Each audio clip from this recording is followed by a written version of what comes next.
Good morning, students.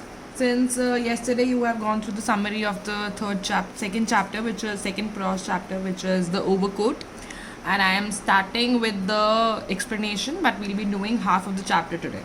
Okay, and so let's start with the chapter. We read that the prose is written by the story is written by Ruskin Bond. He's a very famous Indian writer, right? And his maximum stories are about hill stations at the foothills of mountains and all, right? So this also chapter deals with that. So let's start. The name of the chapter is The Overcoat, which is a mysterious, imaginative story. Now let us start with the explanation. Read the story about a strange experience that a young man has one evening in a quiet hill station. So it's a quiet hill station. One day he experiences very strange thing, and that's what is he talking about in the story, the speaker. Okay, it was a very clear frosty weather, and as the moon came up over the Himalayan peaks, I could see that patches of snow still lay on the roads of the hill station. I would have been quite happy in bed with a book and a hot water bottle at my side, but I had promised the Kapadias that I would go to their party, and I felt it would be churlish of me to stay away.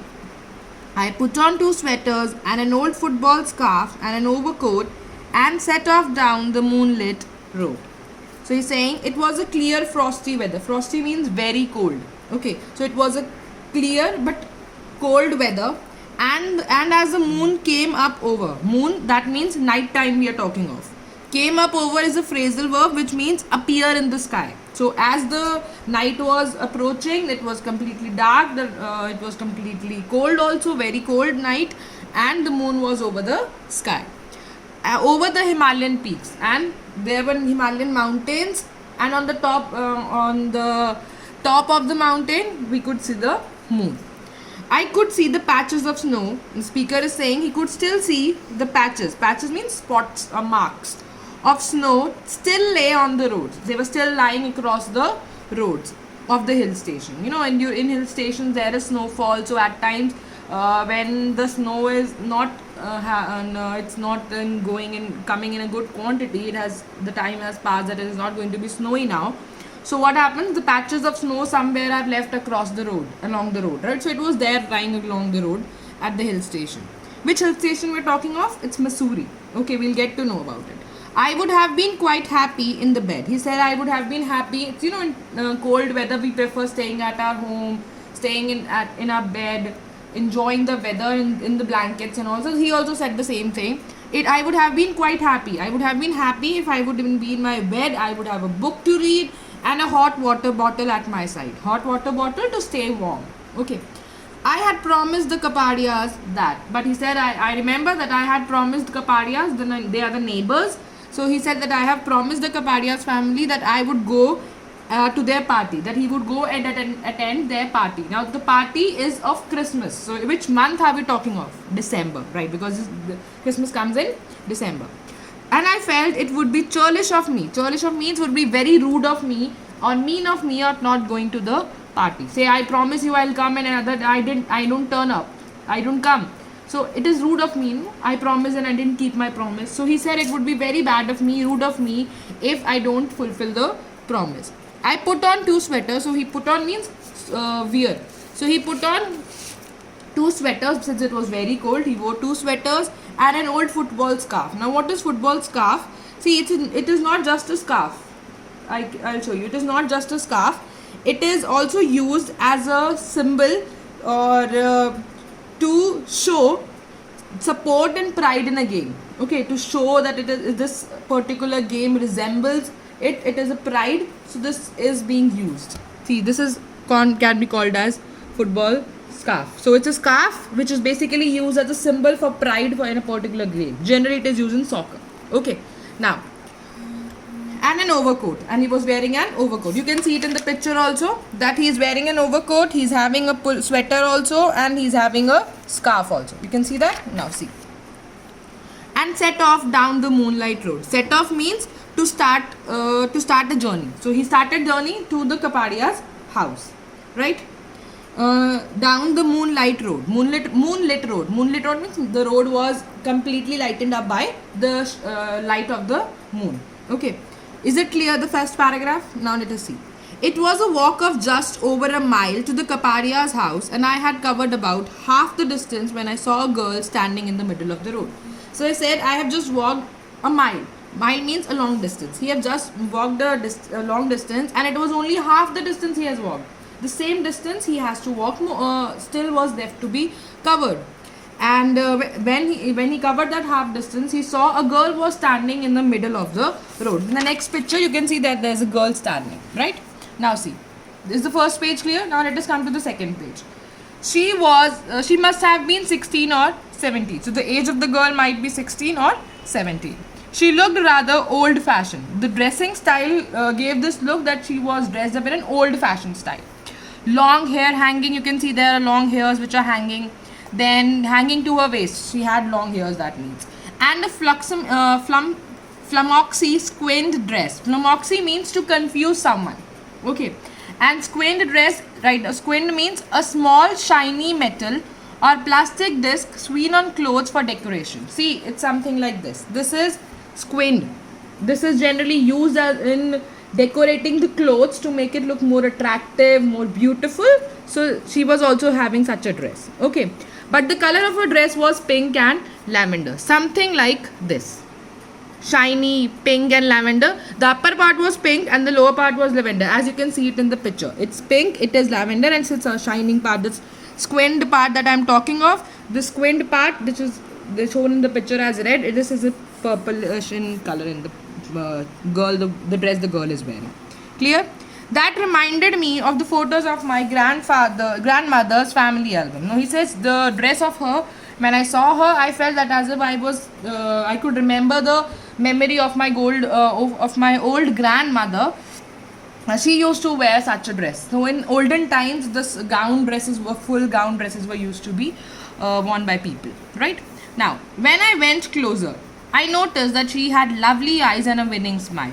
I went closer. When I went near her, he noticed that I as the speaker noticed that she had lovely eyes. Lovely means beautiful eyes, and winning smile. Winning means attractive, charming. Good evening, I said. It's a cold night to be out. He said, and the speaker said to the girl, good evening. It's a cold night to be out. Cold night to be out means it's very cold that one should come out in such cold weather. Are you going to the party? She asked. Now who's the she? The girl. Now she asked the boy, are you going to the party? Looking, because they both were dressed up and all. That's right. And I can see from your lovely dress that you are going too. Now the speaker replies, yes, I am. And from your lovely dress, by looking at your dress, I could also see that you are also going to the party. Now he's saying, come along. Come along means let's arrive together. We are nearly there. We are almost reaching there. There, what is the place being talked of? Which place are they going to? Yes, to Kaparia's house. She fell into a step beside me. She fell into step beside me, and we soon saw lights from the Kaparia's house shining brightly through the deodars. The girl told me her name was Julie. I hadn't seen her before, but I would only been in the hill station a few months. So he said she fell into the step. She fell into the step beside me means that she began walking in the same rhythm. They both were walking. He was walking with one step, two step. They both were walking in the same rhythm. And while they were walking, they saw that the Kaparia's house, they were almost near the Kaparia's house, and the decoration, the lightning the lights were shining so brightly through the deodars. Now deodar is a plant that is found generally in Himalayas, okay, in the mountainous regions. And the girl told him that her name was Julie. So while they were walking, they were having the conversation, and the girl told, my name is Julie. So she's Julie, okay. I hadn't seen her before, but I had only been in the hill station a few months. He said, I have not known the girl before, and I have never seen her before also, and I have not stayed much time in the hill station. Now, there was a quiet crowd at the party. Now they have reached the Kaparia's house, and now the party is being discussed. And no one seemed to know Julie. Everyone thought she was a friend of mine. I didn't deny that.